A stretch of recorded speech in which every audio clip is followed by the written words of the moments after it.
सभी को सादर जय जिन्हें। आज यह क्षमावाणी पर्व, प्रत्येक वर्ष हम इस क्षमावाणी पर्व को 10 लक्षण पर्व के बाद में मनाते हैं, परंतु आज तक कभी जानने का प्रयास नहीं किया कि ये क्षमावाणी पर्व वास्तव में है क्या। यद्यपि यह क्षमावाणी पर्व प्रत्येक वर्ष हम मनाते हैं, लेकिन हम ही जैन लोग इसका अर्थ आज तक समझ नहीं पाए। क्षमावाणी को केवल हमने एक उत्तम क्षमा के साथ कि माफ़ी मांगना और माफ़ी देना, और उसको भी बहुत ही औपचारिक रूप से सीमित कर दिया है। वास्तव में ये उत्तम क्षमावाणी पर्व क्या है, तो आज थोड़ा सा इसे समझने का प्रयास करते हैं। यह क्षमावाणी पर्व 10 लक्षण पर्व के बाद आता है। वास्तव में विचारने योग्य बात है क्या कि ये 10 लक्षण धर्म, प्रत्येक धर्म अपनी आत्मा का धर्म है, अपनी आत्मा का पर्व है। और क्षमावाणी पर्व जिसमें जुराही वाणी है, वो वाणी तो वास्तव में वह वाणी भी पुद्गल है और निकलती भी पुद्गल रूप शरीर से, तो वह हमारी आत्मा का धर्म कैसे हो सकता है। दूसरा कि इस क्षमावाणी पर्व का क्या तात्पर्य है फिर, तो कहा कि जो 10 लक्षण धर्म में हमने एक एक धर्म के स्वरूप पर, एक एक धर्म को जो अपने जीवन में उतारने रूप उसको समझा है, और उसको जब हम अपने जीवन में उतारेंगे तब 10 के 10 धर्म जब अंतरंग में होंगे तो बहिरंग में अपने आप झलकेंगे। तो जब वो बहिरंग में वाणी रूप प्रस्फुटित होते हैं तब वो उसको उत्तम क्षमा कही जाती है। क्षमा वाणी अर्थात कि आत्मा में वो जो 10 धर्म आए हैं उसको जो अपने जीवन में उतारा है, अब वो वाणी रूप प्रस्फुटित होते हैं, काय रूप में आते हैं, इसलिए उसे कहा जाता है क्षमा वाणी। वास्तव में उत्तम क्षमा से केवल हम क्षमा को जोड़ देते हैं, केवल क्षमा नहीं, अरे ये 10 धर्म। उत्तम क्षमा वाणी वास्तव में आदि दीपक है। क्या होता है ये आदि दीपक? आदि दीपक माने आगे का एक प्रथम शब्द कह दिया तो उसके आगे की पूरी श्रृंखला ले लेना। जैसे पुराने ज़माने में बहुत सारे भाई होते हैं, एक एक घर में 8-8, 9-9 बच्चे। अब पत्रिका देने जाता था तो केवल एक बड़े भाई के नाम से दे देते थे, सब उसमें शामिल हो जाते थे। वैसे ही यहाँ पर उत्तम क्षमा वाणी कह दिया तो उसमें सारे धर्म अपने आप गर्भित है। क्या कि क्षमा का वाणी में प्रस्फुटित होना, वाणी के द्वारा उसका बाह्य में दिखना, मृदुता का, सरलता का, शौचता का, सत्यता का, संयमपना, त्यागपना, तपपना, आकिंचन और ब्रह्मचर्य रूप जब वो अंतरंग धर्म होते हैं और जब वो बहिरंग में आते हैं तो उसे क्षमा वाणी कहते हैं। अब आज हमने क्षमा वाणी को किससे जोड़ दिया? केवल क्षमा देने और क्षमा लेने से। और उसमें भी विचार तो करो, हम क्षमा दे रहे हैं, ले रहे हैं तो किसे देते हैं?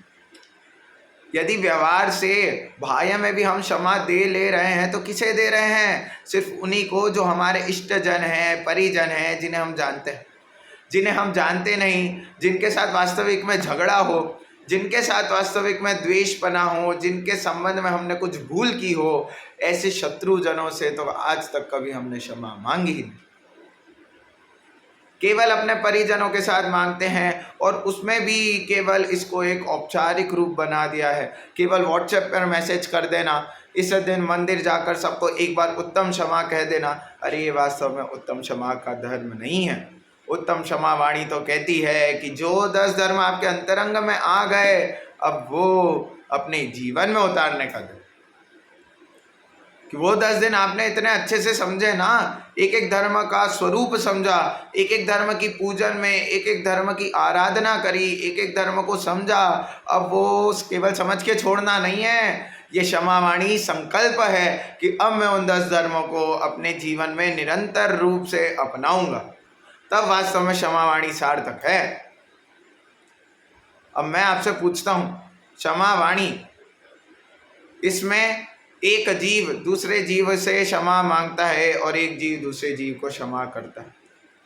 हमारा जो जैन धर्म जो कहता है एक वस्तु दूसरे वस्तु का कुछ नहीं कर सकती, प्रत्येक वस्तु अपने आप में स्वतंत्र है। वास्तु स्वातंत्र जो हमारे जैन आगम का महान सिद्धांत है, वो महान सिद्धांत भी क्या कह रहा है कि एक द्रव्य दूसरे द्रव्य का कुछ नहीं कर सकती, और हम अपेक्षा करें कि वो सामने वाला पुरुष, सामने वाला व्यक्ति हमें क्षमा कर दे, हम किसी और को क्षमा कर दे।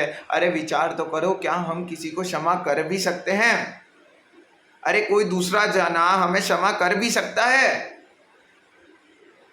अरे क्षमा वाणी का अर्थ है खामेमि सव्व जीवाणाम सव्वे जीवा खमन्तु मैं। अरे ये कोई दो जनों का पर्व नहीं है, केवल एक व्यक्तिगत धर्म है, एक व्यक्तिगत पर्व है कि मैं सभी जीवों से क्षमा मांगता हूँ और सभी जीव मुझे क्षमा करें। अर्थात मैंने सभी जीवों के प्रति जो क्रोध कषाय करी थी, मैं अपनी उस क्रोध कषाय के नाश करता हूँ, उस क्रोध कषाय को दबाता हूँ, उस क्रोध कषाय को संयमित करता हूँ और मैं सभी जीव मुझे क्षमा करें। अर्थात उसमें मान कषाय की मंदता देखी जाती है।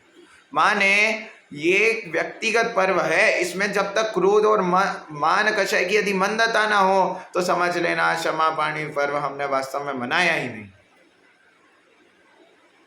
तो क्या क्या तो भैया क्षमा वाणी पर्व किन्हीं दो वस्तु का नहीं है कि भैया मैंने तो उन्हें क्षमा कर दिया, उनने मेरे को किया ही नहीं। फिर अरे दो जनों का पर्व ही नहीं है, ये तो व्यक्तिगत पर्व है। क्या कहता है कि मैंने सभी जीवों को क्षमा करा, अर्थात मेरे अंदर अब कोई भी मान नहीं है, किसी के भी प्रति द्वेष भाव नहीं है, किसी के भी प्रति राग भाव नहीं है और वास्तव में उससे सबसे बड़ा अपना कल्याण होता है, दूसरे का कल्याण नहीं हुआ।